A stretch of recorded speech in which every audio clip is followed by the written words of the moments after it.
Hey traders, on this episode of Tradecraft, I'm going to show you how I set up and managed a couple of hypothetical, very short-term long call butterfly spreads on Amazon and advanced micro devices using the paperMoney feature on the thinkorswim platform. I'm going to walk you through the nuances of my thought process, including why this strategy could help capture the volatility crush that often comes after an earnings report. Long call butterflies are created by buying an in-the-money call and selling two at-the-money calls, which reduces the cost of the long call. A final out-of-the-money call is purchased to hedge against a rally in the underlying stock. Butterflies work best when the underlying stock's price is expected to trade in a narrow range. So my hope is that the stock price will remain relatively close to the short strikes, while extrinsic value drops due to the implied volatility crush that usually takes place after the earnings announcement. If all goes well, I'll sell the butterfly at a higher price. I'll talk more about details like selecting expiration, choosing strikes, and exiting the trade in a minute. You may have noticed that I'm using some advanced options terminology, and hopefully I haven't lost too many people. To get the most out of this video, you should have some options knowledge and experience, so be sure to check out some of our basic tutorials first. And like all of our videos, this is for educational purposes only and not individualized advice or a recommendation.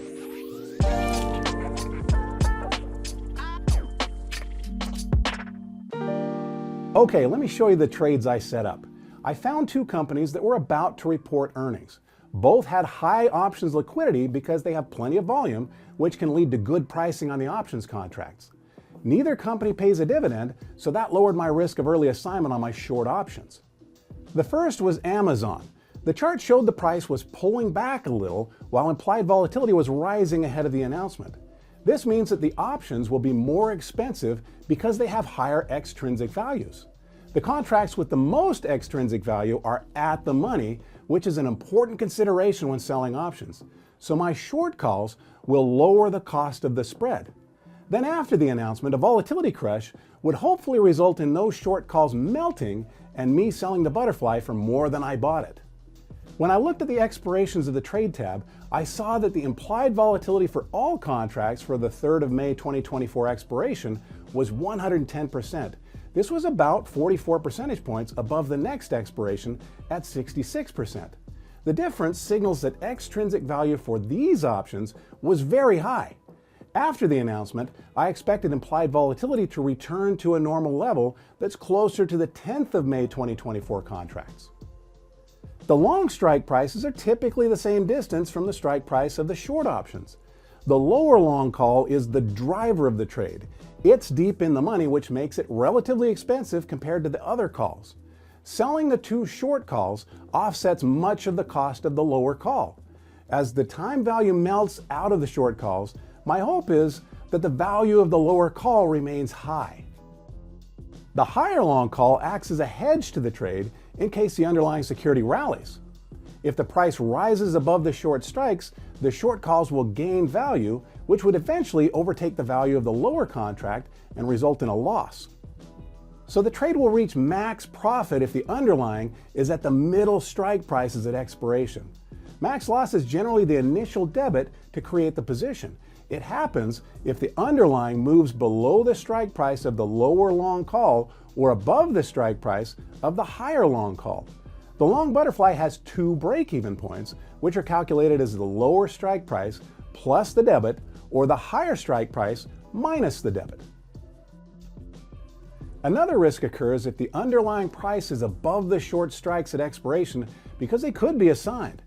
If the price is above the short strikes but below the upper long strike, you could be assigned both short contracts that would require you to deliver shares of the stock.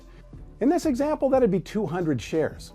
The lower long call option could be exercised to fulfill one contract of the short options, but you'll have to cover the other contract.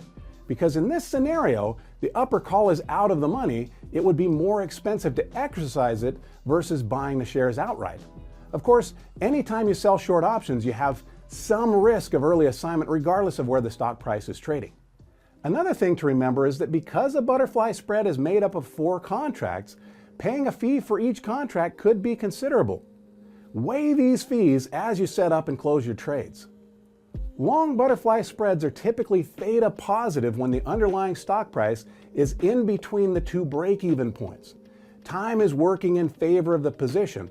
However, if there's an extreme price move outside a break-even point, theta can become negative and time decay starts working against the position. Of course, the strategy trait that I'm trying to exploit is negative vega. If implied volatility falls, the extrinsic value in the short options will dissipate quicker and the trade will be profitable sooner. But if volatility rises, extrinsic value will rise and the trade will need a lot of help from time decay. Finally, it's unlikely that the price will hit right on the max gain, but my hope is that the volatility crush is big enough to make a decent return. I've talked a lot about the strikes, so let me explain how I selected them. First, I used the expiration's implied volatility to help me because it provides an idea of how much the market thinks the stock is going to rise or fall after the announcement. In this case, it's plus or minus $14.50. The tool doesn't give a direction, just an idea of how much a move is reflected in the price of the options.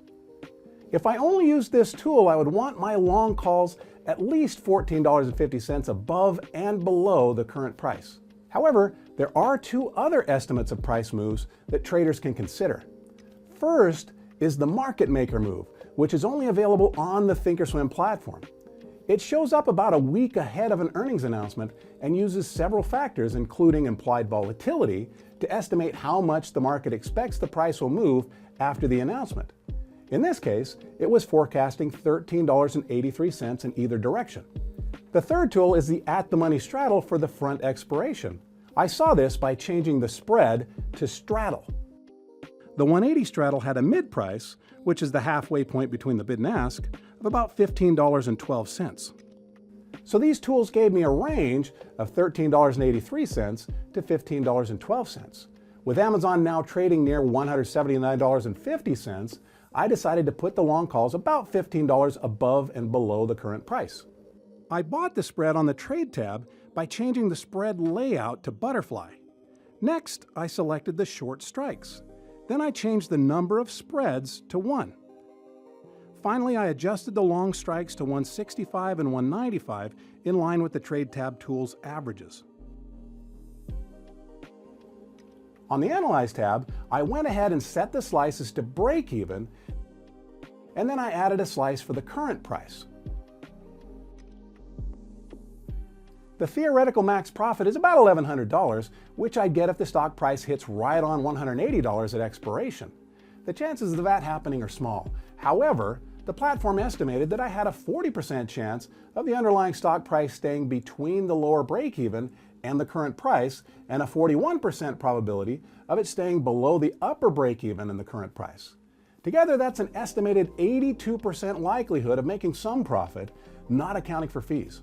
The theoretical max loss is the amount I paid to get in the trade, or $387 if my order filled at that point. I'll hit it if the stock price falls below $165 or rises above $195, though remember that the loss could always be worse if I was assigned early. When trading a butterfly, I'm weighing the reward, the risk, and the probability of success. So I was risking $387 to potentially make $1,100, but I had a more than 80% chance of making at least something. However, remember, I was there for the implied volatility. I cleared out the break-even slices to focus on the risk profiles. Then I clicked on the gear at the bottom so I could adjust the implied volatility of the strategies.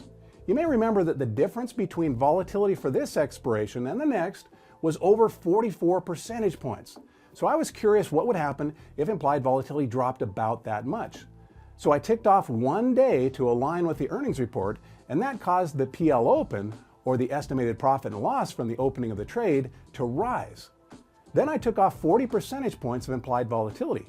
The PL open rose to $313 with the theoretical change in implied volatility and the day of time decay. Next, I decided to see what would happen if the stock rallied to $188.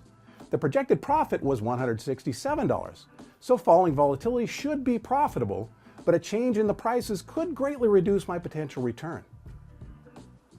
I went ahead and placed the trade.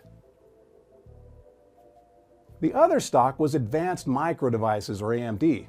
The stock had recently pulled back as well and was experiencing a rise in implied volatility ahead of earnings. The 3rd of May 2024 implied volatility was at 115% and was forecasting a move of about $13.52. The market maker move was a little lower at $12.43, and the at-the-money straddle mid-price was $13.60. These tools suggested the long strikes should be at least $13.50 higher and lower than the current price. Next, I selected a butterfly spread that had the short strikes I wanted and reduced the number of contracts to 1. Then I changed the lower strike to 146 and the higher one to 172.5. These weren't equidistant from the short strikes, but the higher strikes had fewer contracts to choose from, and I could only trade what I was given. It was close enough. Moving over to the Analyze tab, the spread had a potential max gain of almost $1,000 if the stock is at $160 at expiration. The theoretical max loss was about $438 and occurred if the stock's price fell below $146. Notice how the max losses are different on the upside and downside because the strikes weren't equidistant. If the stock did have a big rally, my max loss was closer to $360, which would occur above $172.50. This is actually called a broken wing butterfly. The platform is forecasting about an 80% chance of some gain if the stock fell between the two break-even points. I went ahead and entered the order. Because I was trying to capture the change in implied volatility, my only planned exit was to close the trades after the earnings announcements. Remember, I wanted the stocks to stay as close to their current price as possible, and I wanted that implied volatility crush. I wasn't planning on holding the spread to expiration because I didn't want the continued risk of being assigned any shares. But remember, short options can be assigned at any time. Here we are again. Both stocks have reported earnings. The Monitor tab showed that the Amazon Butterfly was profitable, but the AMD trade had a loss. Let's break down what happened. Amazon was showing a profit of $622.50 despite the stock rising more than 3% after the announcement. However, look at the big drop in implied volatility. The post-earnings volatility crush took place, which is a big driver behind the success. Additionally, implied volatility tends to go down when the stock price rises, so the trade probably got a little more help from a positive market reaction.